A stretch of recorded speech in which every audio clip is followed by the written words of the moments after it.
Viewers, अपनी पिछली video में हमने अपने क्विक बुक अकाउंटिंग सॉफ्टवेयर में एक वेंडर ऐड करना सीखा था। और व्यूअर्स, इस वीडियो में हम सीखेंगे हम इन्वेंटरी को किस तरह से ऐड करते हैं। व्यूअर्स, जैसा कि आप जानते हैं कि अभी तक हमने अपने कंप्यूटर सॉफ्टवेयर को ये नहीं बताया कि हम कौन सी मर्चेंडाइज में डील करते हैं, हम किन अशिया को खरीदते और बेचते हैं। इसलिए इस वक्त तक हमारा जो सॉफ्टवेयर है वो इस चीज़ से अवेयर नहीं है कि हमारी इन्वेंटरी आइटम कौन कौन सी हैं। तो हमें सबसे पहले अपनी इन्वेंटरी आइटम्स को डिक्लेयर करना होगा, यानी ये बताना होगा सॉफ्टवेयर को कि हम कौन कौन सी मर्चेंडाइज को सेल और परचेज करते हैं।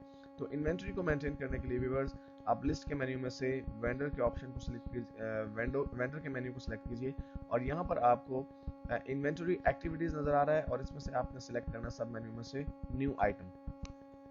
हाँ जी व्यूअर्स, जो ही आप न्यू आइटम के ऑप्शन पर क्लिक करते हैं एक फॉर्म आपके पास अपीयर हो जाता है। बेसिकली ये फॉर्म आपको बता रहा है कि आपने अपनी इन्वेंटरी के बारे में क्या क्या इन्फॉर्मेशन देनी है। यहाँ पर आपके पास टाइप है इन्वेंटरी की, मुख्तलिफ टाइप्स हैं। इन्वेंटरी पार्ट है, इन्वेंटरी असेंबली है, नॉन इन्वेंटरी पार्ट है।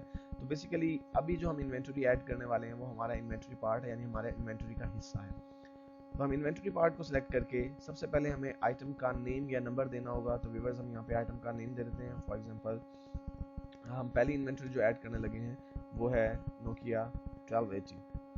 ये हमारा नोकिया का एक मोबाइल का मॉडल है और यहाँ पर हम मैन्युफैक्चरर्स का पार्ट नंबर भी दे सकते हैं, या जिसे आप ESN नंबर भी कह सकते हैं, या आपके पास जो है वो कोई स्पेसिफाइड नंबर अगर आपने डिसाइड किया हुआ अपने इस इन्वेंटरी पार्ट के लिए तो वो आप उसे दे सकते हैं। लेकिन फिल वक्त हम इसे ब्लैंक छोड़ देंगे क्योंकि एक ऑप्शनल हमारे पास चीज़ है जिसको हम यूज़ करना चाहें तो कर सकते हैं, अदरवाइज हम उसको एज इट इज़ ब्लैंक भी छोड़ सकते हैं।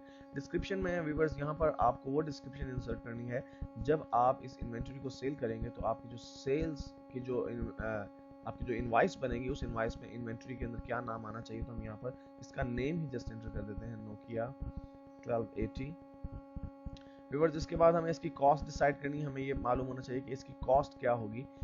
तो हम यहाँ पर डिसाइड करते हैं कि जी ये हमें मिल रहा है, यानी जब हम इसको परचेज करते हैं तो ये हमें इन्वेंट्री में मिलता है 1900 का, यानी इसकी जो कॉस्ट प्राइस है वो 1900 है। और व्यूअर्स, इसके बाद आपका cost of goods sold account automatically selected है।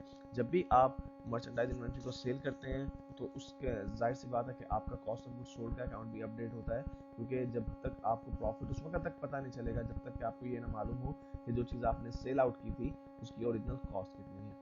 यहाँ पर व्यूअर्स आपके पास प्रेफर्ड वेंडर्स हैं, यानी अगर आप ये इन्वेंटरी किसी एक वेंडर से ही स्पेशली खरीदना पसंद करते हैं तो यहाँ पे आप प्रेफर्ड वेंडर को सिलेक्ट कर सकते हैं। लेकिन इसका मतलब ये नहीं कि अगर आपने किसी प्रेफर्ड वेंडर को सिलेक्ट कर लिया तो बाद में आप किसी और वेंडर से इस इन्वेंटरी को परचेज नहीं कर सकते या क्विक बुक आपको अलाउ नहीं करेगा, ऐसा कोई प्रॉब्लम नहीं है।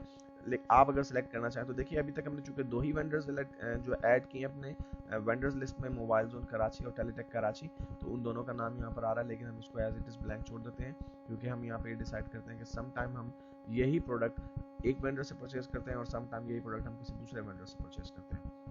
उसके बाद व्यूवर्स, यहाँ पर आपको ये अकाउंट टाइटल बता रहा है कि ये जब आप इन्वेंटरी को परचेज करेंगे तो डेफिनेटली जो अनसोल्ड इन्वेंटरी है वो आपका एसेट होता है। तो यहाँ आपको ये बता रहा है कि ये आपको बैलेंस कहाँ पता चलेगा कि आपके पास कितनी इन्वेंटरी पड़ी, कितनी मालियत में।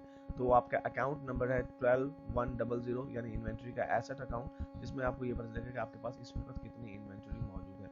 व्यूवर्स, उसके बाद आपके पास जो ऑप्शन है वो है री ऑर्डर पॉइंट। देखिए, बाज़ औक़ात ऐसा होता है कि आप जब इन्वेंटरी को ऑर्डर करते हैं तो आप तक इन्वेंटरी पहुंचने में कुछ टाइम लगता है। फॉर एग्जांपल, आप ये अज्यूम करते हैं कि आपका जो डेली की नोकिया 1280 की सेल है वो है 10 यूनिट्स, यानी डेली आप 10 यूनिट्स सेल कर देते हैं और आप ये चूँकि कराची से मंगवाते हैं और आप फॉर एग्जांपल बिजनेस करें मुल्तान में, तो आप तक मोबाइल पहुंचने में 2 दिन का टाइम लगता है।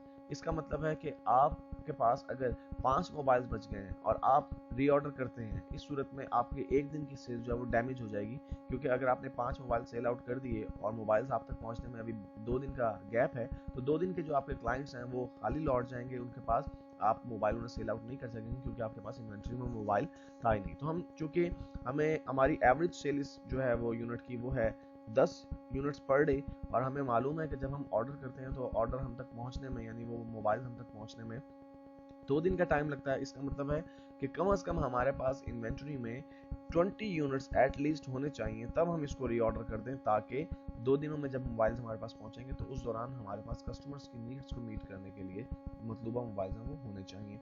ऑन हैंड अगर आपके पास ऑलरेडी इन्वेंट्री कोई मौजूद है, यानी आप पहले से अगर बिजनेस को रन कर रहे हैं, तो उस सूरत में आपके पास शायद कोई इन्वेंट्री मौजूद हो तो वो आप यहाँ पर एंटर कर सकते हैं। लेकिन यहाँ पर हम ये अज्यूम करेंगे कि हमारे हमारे पास ऑन हैंड कोई इन्वेंट्री मौजूद नहीं है, बल्कि अभी तक हमने कोई इन्वेंट्री परचेज भी नहीं की है।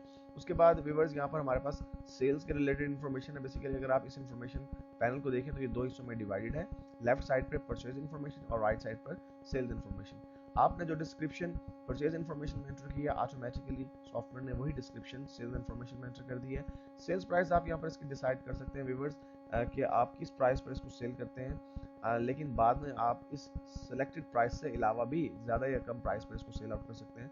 लेट्स से हम कहते हैं कि हम इसे सेल आउट करते हैं 2100 रुपीज़ में, और जब आप सेल करेंगे तो डेफिनेटली आपकी इनकम जनरेट होगी। तो आपको ये डिसाइड करना है कि आपके कौन से इनकम अकाउंट में ये इनकम जो है वो रिकॉर्ड की जाएगी। तो आप जानते हैं हमने यहाँ पर 2-3 अपने जो है वो इनकम्स के अकाउंट्स क्रिएट कर रखे हैं। सेल्स इनकम है, रिपेयर इनकम है, और रिपेयर इनकम में भी सब टाइप्स हैं, लैपटॉप रिपेयर और मोबाइल रिपेयर्स की।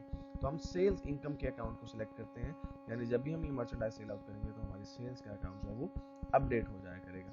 और व्यूअर्स इतनी इन्फॉर्मेशन एंटर करने के बाद हम ओके पर क्लिक करते हैं और हमारी एक इन्वेंटरी आइटम जो है वो ऐड हो चुकी है।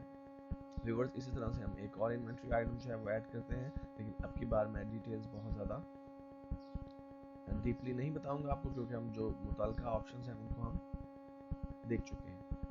इन्वेंटरी पार्ट को हम सिलेक्ट करते हैं और आइटम का नेम हम इंसर्ट करते हैं, नोकिया C3, और उसकी डिस्क्रिप्शन में भी हम नोकिया C3 इंसर्ट करते हैं। आप देखेंगे जो ही मैं ऐसे यहाँ पर क्लिक करूँगा हमारे पास सेल्स इन्फॉर्मेशन में भी वही डिस्क्रिप्शन आने लगी है। इसकी कॉस्ट है लेट्स से हमारी 9500 की, या तो व्यूअर्स कॉस्ट प्राइस में हमने इसके 9500 की कॉस्ट जो वो ऐड कर दी है। हम इसका कोई प्रेफर्ड वेंडर भी डिसाइड नहीं करते, क्योंकि हम ये समझते हैं कि हम डिफरेंट वेंडर से इसको परचेज कर सकते हैं। और इसका री ऑर्डर हम से समझते हैं कि हमारी डेली की एवरेज सेल इसकी 5 यूनिट्स की है, और 2 दिन लगते हैं इन यूनिट्स को कराची से हमारे पास मुल्तान पहुँचने में। तो हमारे पास एटलीस्ट 10 यूनिट्स ऑन हैंड होने चाहिए जब हम इसको ऑर्डर कर दें। और सेल्स के वाले हम सेल्स प्राइस सेट कर देते हैं जी कि इसकी सेल्स प्राइस करंटली है जी 10,500, और इनकम अकाउंट में से हम सेल्स का अकाउंट जो है वो सिलेक्ट करते हैं और ओके पर प्रेस करते हैं। व्यूअर्स 2 इन्वेंटरी आइटम्स जो है वो हमारी इन्वेंटरी में ऐड हो चुकी हैं।